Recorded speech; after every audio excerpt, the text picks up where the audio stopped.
বিপদ আসলেই প্রথমে বিশ্বনবী সাল্লাল্লাহু আলাইহি ওয়াসাল্লাম একটা দোয়া পড়তেন। তিনি পড়তেন ইন্না লিল্লাহি ওয়া ইন্না ইলাইহি রাজিউন। তাহলে বিপদ এলেই আমরা এখন থেকে ইন্না লিল্লাহ পড়ব, নাকি হায় হুতাশ করবেন?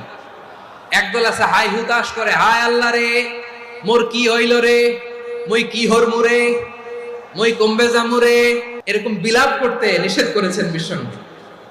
কি করব, কই যাব, কি হবে, হায় হায়, এরকম হাহুতাশ আছে না? নাই। বিশ্বাসীরা হাহুতাশ করে না, তারা ইন্না লিল্লাহ পড়ে। তারপরে বিশ্বনবী পড়তেন আল্লাহুম্মা আজুরনি ফি মুসিবাতি ওয়াখলুফ লি খায়রাম মিনহা। একসাথে প্রথমে পড়তেন ইন্না লিল্লাহি ওয়া ইন্না ইলাইহি রাজিউন, তারপর পড়তেন আল্লাহুম্মা আজুরনি ফি মুসিবাতি ওয়াখলুফ লি খায়রাম মিনহা, মানে আল্লাহ এই যে আমি বিপদে ধৈর্য ধারণ করলাম এটার সব তুমি আমারে দাও, আর যেটা হারালাম এর চেয়ে ভালো কিছু দিয়ে মেকআপ করে দিও, ভালো কিছু দিয়ে বদল করে দিও। সুবহানাল্লাহ পড়েন।